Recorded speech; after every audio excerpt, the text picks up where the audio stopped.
scrittura, eccetera, eccetera. Quindi, ripeto, se qualcuno la sera avesse un desiderio può andarselo a vedere. Per i corsi avrei finito. I minori a scuola, allora l'accordo di integrazione domanda, cioè condizione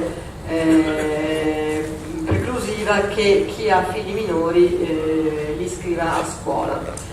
Allora, l'articolo 38 del decreto legislativo 286 stabilisce che i minori stranieri sono soggetti all'obbligo scolastico e proprio per evitare problemi si dice che hanno diritto all'istruzione anche i minori in situazioni regolari con DPR 194 e 98, quindi tutti devono andare a scuola. La legge dice che il minore è inserito nella classe corrispondente alla sua età anagrafica. Ho 8 anni e vado in terza elementare, va bene?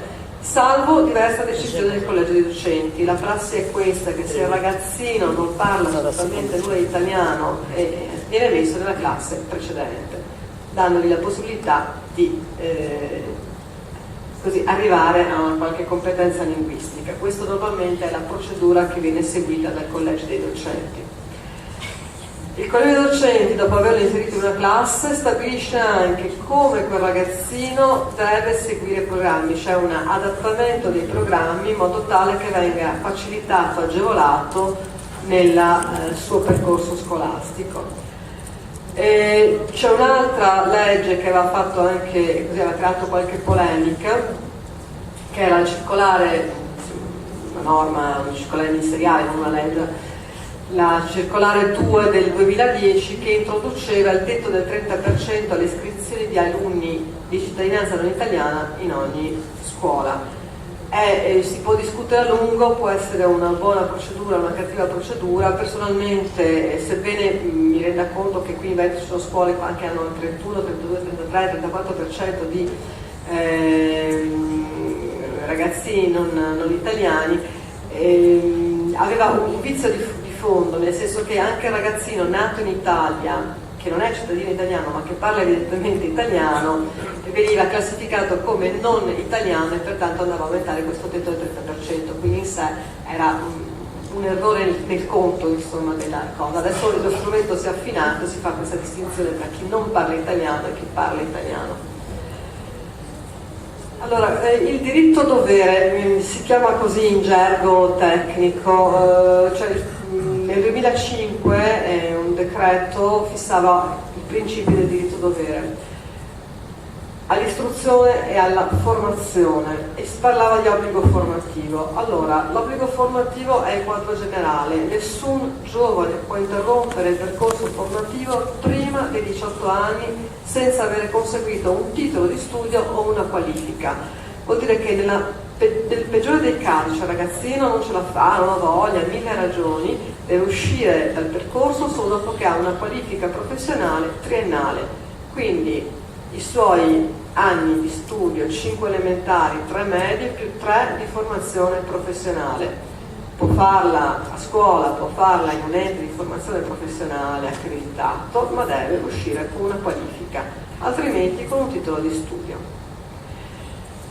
La legge del 2006, quindi successivamente, dice che in ogni caso si sta a scuola dai 6 ai 16 anni con frequenza obbligatoria. Allora, questo è obbligo di istruzione. C'è un obbligo di formazione e un obbligo di istruzione. Per l'istruzione ai 6 anni e ai 16 si sta dentro una struttura scolastica.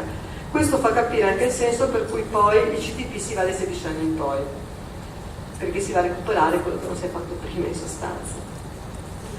Allora, l'età più difficile, soprattutto perché arriva nel paese, è l'età del 14 ai 16, non si sa che cosa ha fatto prima, ci sono paesi che hanno dei percorsi scolastici molto chiari, altri no, non sempre ci sono accordi bilaterali tra l'Italia e il paese di provenienza che stabiliscano il riconoscimento dei titoli di studio, i problemi sono molti e diversi.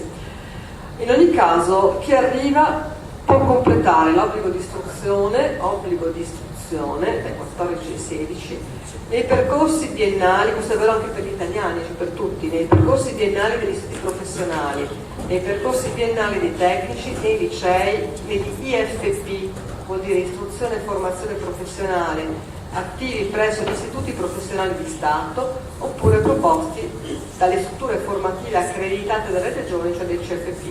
Non entro nei particolari perché aprirei una casistica lunghissima, comunque questa è la sintesi. L'iscrizione dei minori cittadini non italiani in obbligo di istruzione presso gli FP in possesso di titolo di studio non italiano, cioè arrivo in Italia, ho 14 anni, non ho un titolo di studio italiano, cosa faccio? Voglio fare per esempio un percorso di istruzione e formazione professionale presso l'istituto professionale, sono 3 anni. Che cosa devo avere? Devo avere il titolo di studio originale, la copia autentica con traduzione italiana asseverata e devo mostrare di avere fatto almeno 8 anni di studi nel mio paese, devo dimostrarlo. Ultima cosa, che è quella più recente, è la legge sull'apprendistato, cioè lo vedete, del 2011, da pochissimo, l'obbligo di istruzione può essere assolto da tutti, italiani, non italiani, anche con un contratto di apprendistato per la qualifica e per il diploma professionale. Quindi se io non ce la faccio a studiare, non ne ho più voglia, posso avere un contratto di apprendistato che è un contratto formativo, quindi ho un obbligo di formazione fatto a scuola più l'obbligo di lavoro, posso avere questo contratto di apprendistato, se ce l'ho all'interno di questo contratto io assolvo anche il mio obbligo di istruzione, va a sanare tutti quei casi di ragazzi di 15 anni che altrimenti lascerebbero la scuola e va a cercare di tamponare quello che è la dispersione scolastica. La durata del contratto di apprendistato può essere di 3 o 4 anni, a seconda che voglia la qualifica professionale 3 anni o il diploma professionale di 4 anni. Ma siamo in una fase di riforma del sistema scolastico, in questa fase, che faccio fatica a spiegare agli italiani, quindi forse a voi che avete ancora meno conoscenza del sistema è più complicato. Avrei finito, spero.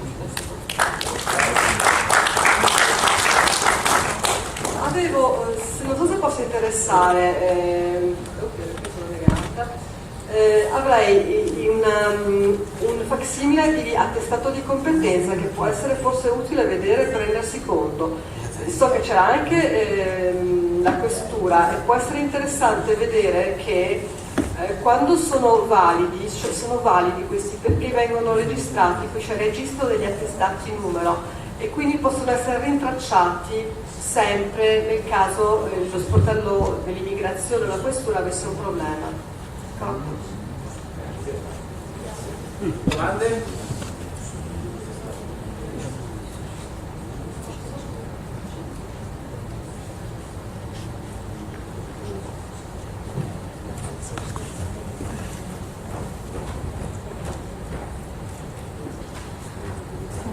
Buongiorno, per cortesia dottoressa, una domanda: per fare socio sanitario bisogna avere terza media?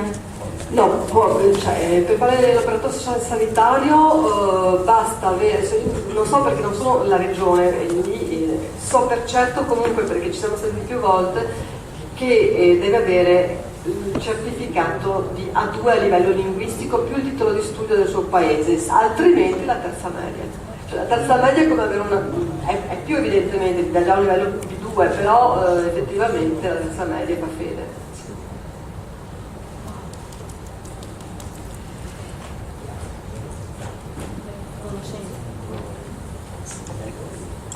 Buongiorno, volevo chiedere cosa prevede la legge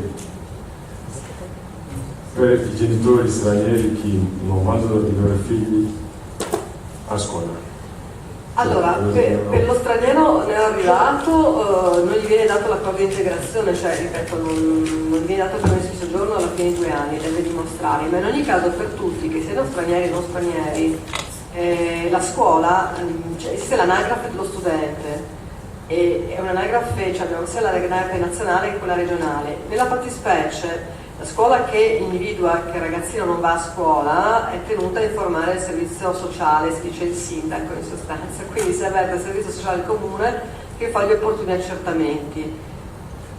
L'altra cosa che c'è sull'anagrafe regionale questa volta, quindi a livello locale mettiamo il bambino delle elementari e della media, si chiama l'assistente sociale e si cerca di recuperare. A livello di anagrafe regionale viene caricato assente da scuola il ragazzo, sia che ci sia un'assenza proprio che non va a scuola, sia che ci siano i rientri, no? Molti mandano magari il figlio, ritorna al paese, viene in Italia, ottiene il permesso di soggiorno, poi viene rimandato in patria, poi magari ha dei periodi in cui rientra. Qui sono delle andate e dei ritorni. Queste vengono tracciate dall'anagrafe regionale, ma non c'è modalità di intervento, solo se è molto lungo il periodo di assenza, hanno più di 16 anni, vengono segnalati in questo caso ai centri per l'impiego della provincia, perché devono essere recuperati a obbligo formativo.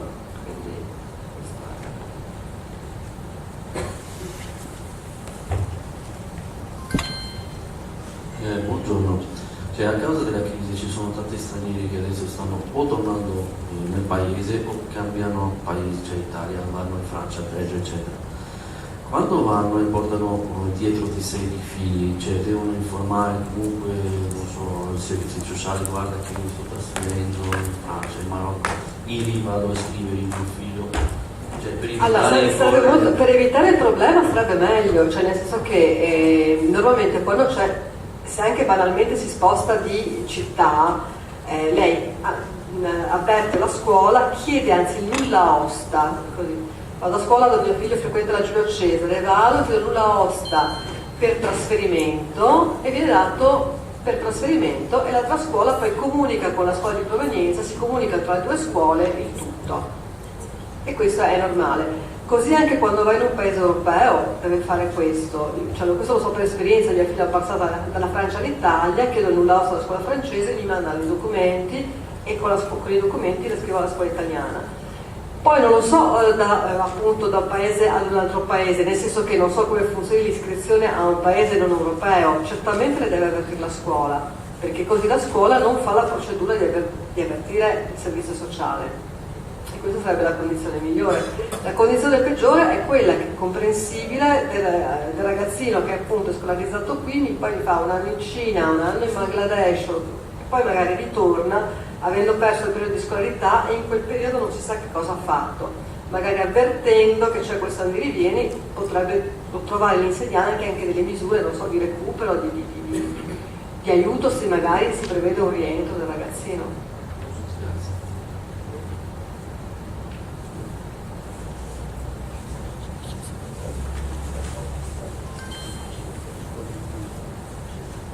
Per quanto riguarda il corso italiano per adulti, si sa per esempio che tutto il Veneto orientale non è servito ai CTP e quindi naturalmente non vengono all'estero o all'oro per fare un corso di italiano gli adulti stranieri che sono tutta quell'area lì. E anche per quanto riguarda le scuole pubbliche i corsi sono molto limitati, si parla di qualche decina di persone che possono frequentare le scuole pubbliche, i corsi serali per adulti sono quindi molto poco. Quindi quello che si è mosso lì nel territorio nostro, in diversi comuni, ma in modo particolare a San Donà di Piave, sono i corsi del volontariato. Sono corsi di 60 ore, fatti da giovani studenti oppure da pensionati che lo fanno come volontariati, i corsi sono gratuiti e si fanno presso diversi enti, possono essere, che ne so, CISL, Auser, Comitato, Caritas, quant'altro, parrocchie varie, insomma, e si fanno per centinaia di adulti stranieri questi corsi, per centinaia. 184 l'anno scorso abbiamo l'altro giorno con la festa che abbiamo fatto di chiusura dei corsi abbiamo dato più di 100 attestati di partecipazione ai corsi e normalmente tutti quelli che chiedono il permesso di soggiorno di lunga durata lo passano tranquillamente l'esame che viene fatto sia scritto che parlato, insomma. Quindi praticamente l'efficacia dei corsi è certa. Per cui quello che dico io è che tipo anche la consulta, quello di favorire, quello di informare, quello di agevolare, so che ne abbiamo parlato anche una volta presso l'istituto scolastico provinciale, insieme anche alla prefettura di questa cosa qua, si diceva di far rete con l'associazione di volontariato su questa cosa qui, che magari che poteva anche la scuola pubblica poteva anche fornire una sorta di supporto, diciamo così, senza necessariamente avere degli insegnanti via discorrendo, però di tutte queste cose qua non si è mai fatto niente, e quindi il volontariato è sempre lì che fa di anno in anno che si prodiga a fare questo tipo di attività, e anche gratuitamente, perché non è neanche possibile passare attraverso finanziamenti pubblici o di altra natura, insomma. Per cui voglio dire, no, ecco, il segnalare, il dire queste cose, il fare finalmente rete su questo tipo di problematica, perché altrimenti non si va da nessuna parte, insomma è chiaro che gli adulti stranieri non hanno alcuna possibilità di istruirsi né di lingua italiana né di cultura civica, insomma. Questo è quello che volevo dire. Sì, sommariamente comunque la rete di... è vero che il Nord-Est non c'è CDP, ripeto, si parte del CPA, ci sarà, in ogni caso è sempre stato offerto il servizio della Morosini di Venezia, approfittando sia del...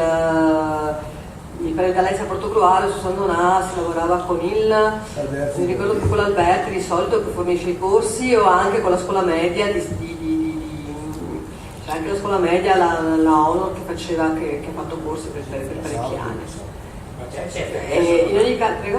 c'è il CFP, Non c'è il CTP, non c'è il CFP sì, ma non c'è, per i corsi italiani il CTP non c'è, per cui si appoggia, fa capo alla Morosini che garantisce i certificati, gli attestati eccetera, e si lavora con gli istituti di concorso serale sia Portogruaro San Donà e con la Honor e l'altra media che è su Portogruaro. I serali accettano 12 persone.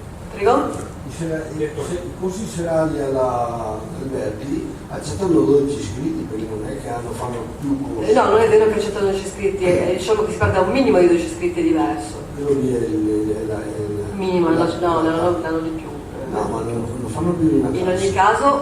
In ogni caso, ripeto, il discorso di fare rete su Venezia, su altri centri, anche a livello regionale si fa, dipende che prende l'iniziativa di fare rete. In ogni caso con il CIPIA, ripeto, dovrebbe passare anche questo. Non è che io volevo essere polemico, è che questa roba qua passa proprio tutto sotto silenzio, mentre è il lavoro più importante che viene fatto. Sentiamo. Tra l'altro, fare rete, questo sia un tema molto caro ai serviali, no? Quindi su cui stiamo lavorando per cercare di promuovere la conoscenza della co-integrazione negli enti locali. Poi fare rete di essere in due, no? Poi può anche cercare gli altri non anche farsi vedere, non è sempre facile. La sfida trova sicuramente la consulta e la provincia coinvolti su questo. Tanto per dire, Poi c'è sempre da esiste fare anche una consulta del volontariato, e le associazioni di volontariato sono rappresentate, questa cosa qua non è mai uscita, per esempio. E abbiamo fatto Due volte fa non l'ho riportato ancora. sì, ma non è la consulta del volontariato, Sì, quella provinciale. Questa sì. Consulta del volontariato. Ho fatto io, si doveva anche discutere. Noi attraverso le due consulte mettiamo in condizioni abbiamo addirittura fatto delle consulte congiunte e abbiamo portato alcuni momenti istituzionali proprio per fare in modo che ciò che il volontariato fa verso in qualche modo l'attività indirizzata verso gli immigrati venga in qualche modo riverberato anche all'interno della consulta dell'immigrazione, e direttamente attraverso questa consulta facciamo delle attività appunto che comunque vanno direttamente verso. È chiaro che raggiungere tutto il territorio è probabilmente difficile e impossibile, e in questo senso il lavoro che fa l'associazione di volontariato è un lavoro assolutamente da valorizzare e da mettere in rete, perché finisce per supportare quelle situazioni che dove ovviamente le istituzioni magari non arrivano direttamente. Probabilmente la questione che pone lei è di capire in qualche modo, mi parli in qualche modo di leggere tra le righe il problema delle risorse, però in realtà le risorse non possono essere in alcun modo finalizzate verso attività diciamo volontarie di questo tipo, che sono ben accette ma insomma poi non possono essere né riconosciute né avere una validità diciamo ufficiale, ma che di fatto però danno una risposta che comunque è utile e importante, insomma. Sì, sul Comune di Venezia noi siamo a rete perfettamente, nel senso che andiamo con l'associazione di volontariato, col comune, con la scuola, e cerchiamo di supplire buchi sia di calendario che di sede, quindi questo viene fatto. È una realtà così utilizzata.